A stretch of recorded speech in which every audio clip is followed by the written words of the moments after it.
बिस्मिल्लाहिर्रहमानिर्रहीम। अस्सलाम वालेकुम। Welcome to a new video. आज का टॉपिक है fundamental analysis of the cement sector.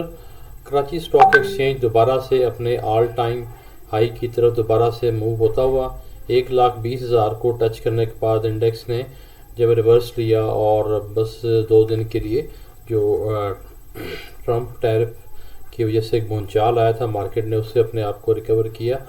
तो दैट फेज हैज़ गॉन। लेकिन उससे बहुत ज़्यादा लेसन्स दिए कि जब हम बहुत ज़्यादा न्यूज़ बेस्ड चीज़ों के ऊपर रिलाई कर रहे होंगे तो मार्केट जो है वो किस तरह सडनली ऊपर भी जाती है और नीचे भी जाती है, और मार्केट बहुत ज़्यादा र्यूमर्स मूव कर रहे होते हैं और डेलिबरेटली कुछ चीज़ें की जा रही होती हैं जो मेरी ओपिनियन के मुताबिक as bye my analysis and understanding of the scenarios जो हो रहे हैं उसमें जो ये ट्रंप वाला इशू था, it was all manipulated by someone जो कि इस सिनेरियो को अच्छी तरह समझते हैं और जस्ट न्यूज़ को स्प्रेड करके और न्यूज़ की मूवमेंट को उन्होंने पहले से एंटिसिपेट किया हुआ था कि इसका क्या इफेक्ट आएगा, और people have made millions of dollars out of this move. Anyhow, coming to our topic, तो आज इंडेक्स जो है 1,20,000 को की तरफ दोबारा से ग्रेजुअली एंड स्लोली चल रहा है। इस टाइम 1,16,775 के ऊपर ये मूव कर रहा है और फंडामेंटली हमारी मार्केट इस टाइम बहुत आइडियल पोजीशन में है। सारे शेयर बहुत अच्छे लेवल पे मूव कर रहे हैं। आज हम थोड़ा सीमेंट सेक्टर को देखते हैं। सीमेंट सेक्टर सारे का outlook throughout the start of this year जनवरी 2025 से अगर हम मेरी वीडियोस देखें सीमेंट सेक्टर एनालिसिस के ऊपर, तो हम लगातार ये ओपिनियन दे रहे हैं कि cement sector is one of the few sectors जो मार्केट अपने लास्ट टाइम से करेक्शन में आई। लास्ट ईयर के जब रिवर्स हुआ 1,20,000 से पिछला जो हाई था, तो मार्केट सारी करेक्शन में थी, कंसोलिडेशन फेज में चल रही थी। बहुत सारे स्टॉक जो है वो माइनस में थे, लेकिन सीमेंट सेक्टर सारा का सारा जो है वो बहुत पॉजिटिव और बहुत अपसाइड के अंदर नज़र आ रहा था। और मैंने कुछ ये एनालिसिस किया इसमें। सबसे पहले लेकिन मैं एक चीज़ आपको ये दिखा दूँ, सीमेंट सेक्टर 5 कंपनी है हमारे सामने: मैपल लीफ, लक्की सीमेंट, फौजी cement, DG Khan cement and pioneer cement. अच्छा, एज ए सेक्टर देखें, this is might be the only sector जिसने ईयर टू डेट में, ये ईयर टू डेट की परसेंटेज के सामने मैंने कैलकुलेट की हुई हैं। ये ईयर टू डेट परसेंटेज से मुराद 1 जनवरी से आज तक जब ये वीडियो बन रही है, इट्स 15 अप्रैल, तो उसमें सारा का सारा सेक्टर जो है वो पॉजिटिव है। 10% से लेकर 35% तक, और इवन लकी सीमेंट ने 56% का अपसाइड दे दिया है। And this is I guess the best performing, top performing sector. और इसमें मुख्तलिफ रीजंस थे। एक तो डेफिनेटली हमारी मार्केट पिछले कुछ अरसे से चूँकि रुकी हुई थी, साइडवेज चल रही थी, और सीमेंट सेक्टर चूँकि इसमें बहुत ज़्यादा कंस्ट्रक्शन इंडस्ट्री का भी काफ़ी रोल प्ले है, और जो आपके स्टेट बैंक की तरफ से इंटरेस्ट रेट के पॉलिसी रेट्स नीचे आ रहे हैं, उसमें भी सीमेंट सेक्टर जो है वो एक डायरेक्ट बेनिफिशियरी के तौर पे सामने आता है। क्योंकि जब इंटरेस्ट रेट नीचे आएगा तो लोग डेफिनेटली फिर पैसा जो है वो बैंक से निकाल के वो रियल इस्टेट की तरफ इन्वेस्ट करेंगे। वहाँ पे इंटरेस्ट रेट नीचे आ रहे हैं, बैंक्स के रिटर्न भी कम दे रहे हैं, तो और रियल इस्टेट थोड़ा, और प्लस रियल इस्टेट सेक्टर के अंदर भी जो कंस्ट्रक्शन इंडस्ट्री है उसकी तरह FBR की जो पॉलिसी है उसके बारे में इंडिकेशन है। तो ये जो 2025 का साल है ये रियल इस्टेट और स्पेशली कंस्ट्रक्शन इंडस्ट्री के लिए बूम ही लेकर आएगा, जो एंटिसिपेशन है, specially after the announcement of new budget. और कंटिन्यूसली जब इंटरेस्ट रेट्स नीचे आ रहे हैं और बैंक्स के अपने जो लैंडिंग रेट्स हैं जो 22-24% तक चले गए थे, अब आपको 12-14% के अंदर फाइनेंसिंग अवेल हो रही है। तो इट्स हाई टाइम कि जब बैंक से लोग पैसा लेंगे और फिर अपने डेवलपमेंट सेक्टर के प्रोजेक्ट्स के अंदर और कंस्ट्रक्शन इंडस्ट्री के अंदर जाएंगे। और वैसे भी विंटर का जो लास्ट क्वार्टर एंड होता है जिसके रिजल्ट्स आते हैं दिसंबर की क्लोजिंग में, उसके बाद जो नेक्स्ट क्वार्टर की क्लोजिंग अभी जो आजकल एक्सपेक्टेड है मार्च की क्लोजिंग, तो उसमें डेफिनेटली चीज़ें ऊपर जाएंगी और उसकी वजह से सीमेंट सेक्टर सारा का सारा हमें पॉजिटिव नज़र आ रहा है। तो वन बाय वन इसको देख लेते हैं। मैपल लीफ सीमेंट, ये मैंने 5 कंपनी और इनको मैंने इनकी जो ऑर्डरिंग की हुई है फिल्टर लगा के, वो PE रेशियो के अकॉर्डिंगली की है। जिसकी PE रेशियो सबसे कम है वो टॉप पे है, और जिसकी PE रेशियो करंटली सबसे ज़्यादा है वो नीचे की तरफ है। PE रेशियो के बारे में जिनको तो आइडिया है, और डेफिनेटली हर एक को आइडिया होना चाहिए, अगर नहीं है तो थोड़ा सा मैं इसको ब्रीफ कर दूँ। ये स्टॉक मार्केट की रेशियोज़ की माँ कहलाती है। क्योंकि स्टॉक मार्केट में जब आपने शेयर किसी को इवेल्युएट करना है तो दो चीज़ें होती है, एक कंपनी की इंटरनल सिचुएशन जो कि फंडामेंटल एनालिसिस होते हैं कि इनकी प्रॉफिटेबिलिटी कितनी है, अर्निंग कितनी है and all that, balance sheet and income statement के अंदर से जो भी इन्फॉर्मेशन आप एक्सट्रैक्ट करते हैं उसमें सबसे इंपॉर्टेंट आपकी अर्निंग होती है कि कंपनी सारा कुछ करने के बाद अर्न कितना कर रही है। और दूसरी चीज़ का कंपैरिजन का आता है प्राइस का। प्राइस में मार्केट सेंटिमेंट्स भी आ जाते हैं, न्यूज़ भी आ जाती है, इनसाइड इन्फॉर्मेशन एंड र्यूमर्स जो कि अभी फंडामेंटल एनालिसिस में पब्लिश इन्फॉर्मेशन के अंदर नहीं आए हैं, तो वो आपकी प्राइस के अंदर रिफ्लेक्ट कर देते हैं। और जब इन दोनों का आपस में कंपैरिजन हम देखते हैं, इनका मल्टीपल निकालते हैं, तो फिर हमारा, और मैं मेंशन यही करता हूँ हमेशा कि 6 से लेके यानी 5 से ऊपर और मैक्सिमम 9 तक जो है जाने चाहिए, इससे नीचे टेम्परेरी तौर पे कुछ कंपनीज 10 से भी क्रॉस कर जाती हैं, लेकिन उसकी रीज़न ये होती है कि वो लोग जिनके पास कोई इनसाइड इन्फॉर्मेशन होती है जो कि लास्ट पब्लिश्ड अर्निंग्स पर शेयर के अंदर रिफ्लेक्ट नहीं हो रही होती, क्योंकि ये एक लिमिटेशन है फंडामेंटल एनालिसिस की कि जो अर्निंग्स पर शेयर हमारे पास मेंशन्ड होती है वो लास्ट पब्लिश्ड इन्फॉर्मेशन की होती है, जो एटलीस्ट 3 ईयर्स से 1 मंथ 2 मंथ 3 मंथ्स पुरानी हो सकती है। और जिन लोगों के पास इनसाइड इन्फॉर्मेशन होती है कंपनी की इस टाइम सेल्स अच्छी जा रही हैं या कंपनी के अंदर कुछ ऐसी चेंजेस आ रही हैं जिससे कंपनी की प्रॉफिटेबिलिटी बढ़ रही है और नेक्स्ट क्वार्टर के अंदर अच्छे आएंगे, तो वो उस अजम्पशन के ऊपर वो प्रीवियस पीई यानी अर्निंग्स पर शेयर की बजाय जो लेटेस्ट अर्निंग पर शेयर आ रही होती है उसको देख के कैलकुलेट कर रहे होते हैं, तो उस वजह से वो थोड़ा सा वो डिस्काउंटेड करके हायर पीई रेशियो के ऊपर भी ऑपरेट कर लेते हैं। लेकिन जो ही रिजल्ट आते हैं, अनाउंस होते हैं, पब्लिश इन्फॉर्मेशन सामने आती है, अर्निंग्स पर शेयर चेंज हो जाती है, तो उसके अकॉर्डिंगली फिर पीई रेशियो दोबारा से करेक्शन करके अपने नॉर्मल पीई रेंज के अंदर आ जाती है।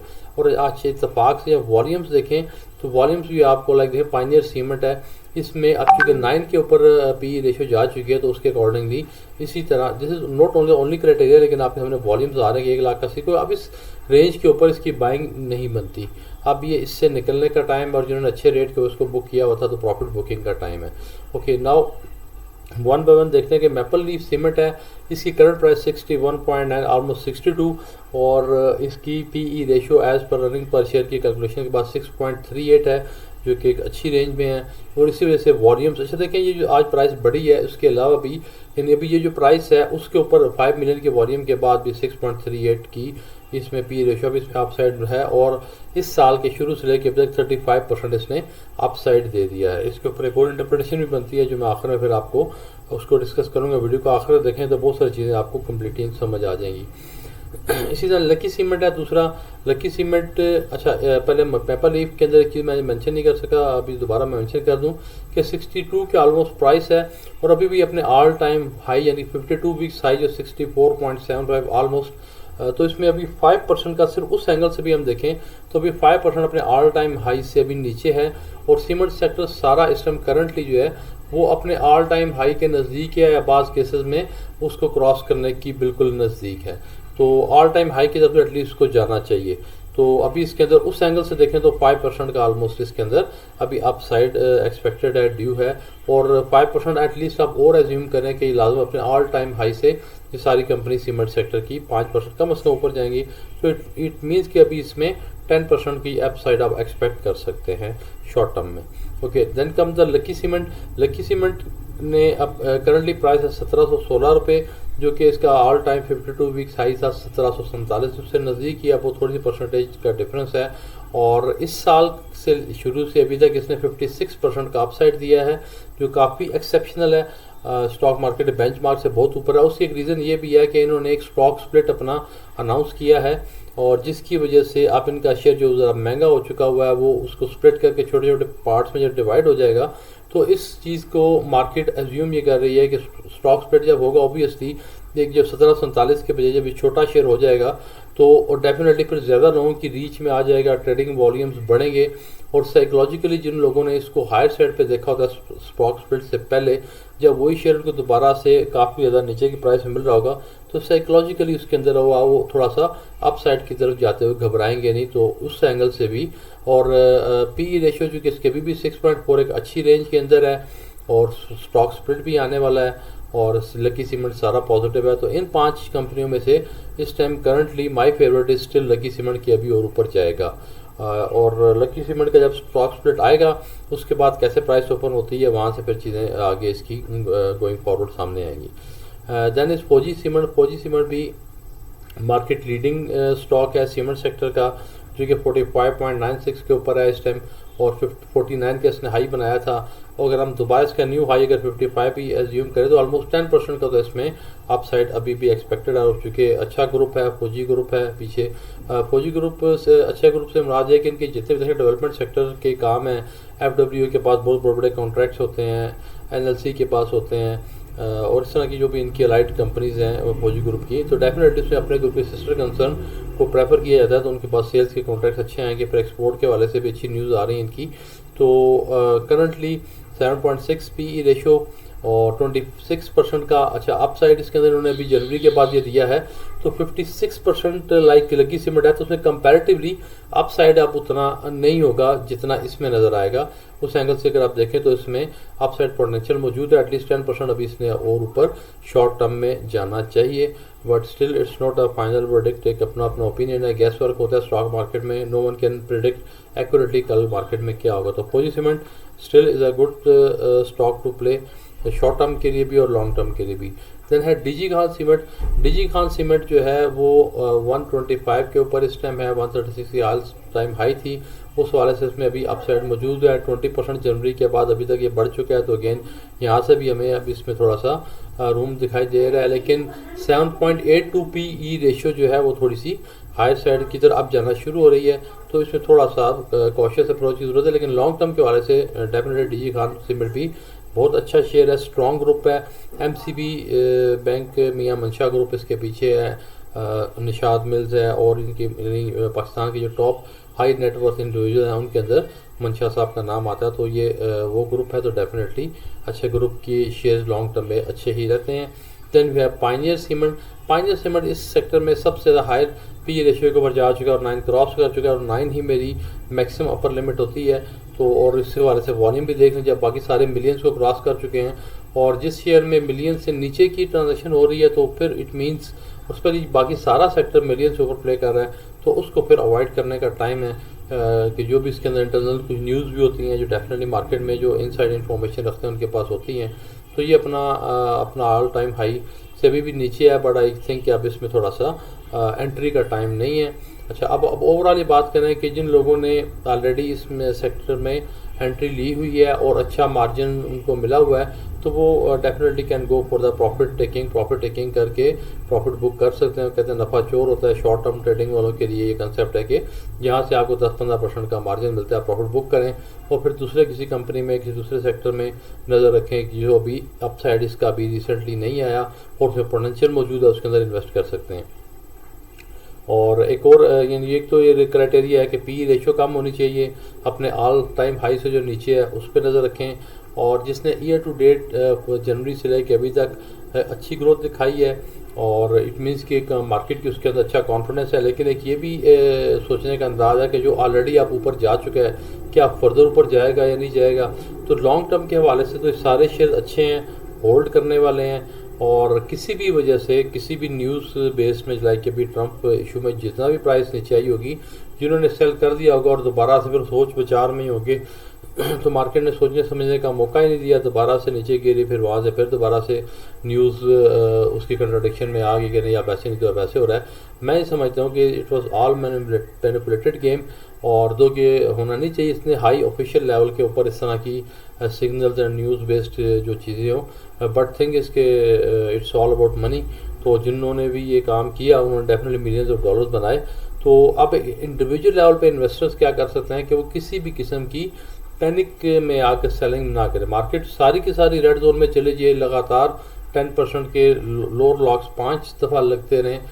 थिंग इसके if you are invested in top 30 company जो KMI 30 इंडेक्स के अंदर कंपनीज हैं, और उनके अंदर से भी फर्दर आप एनालिसिस करें तो 10-12 कंपनीज के अंदर आपकी नज़र होनी चाहिए, और उनके अंदर आप इन्वेस्टेड हैं, तो रेस्ट एश्योर्ड के आपके पैसे को कुछ भी नहीं हो रहा। किसी भी वजह से मार्केट 10, 20, 30, 40% गिर भी जाए शॉर्ट टर्म में, तो मार्केट की कैपेसिटी है कि दोबारा बाउंस बैक करेगी। आपके पास चॉइस ये है कि अगर लिक्विडिटी है तो that is the best time के बाय करें, एक्यूमुलेट करें और फिर वेट करें। मार्केट जो है हमारी अब बहुत ज़्यादा चीज़ें आगे बढ़ चुकी हैं सोशल मीडिया की वजह से और इन्वेस्टर अवेयरनेस की वजह से और बहुत ज़्यादा मल्टीपल फैक्टर की वजह से।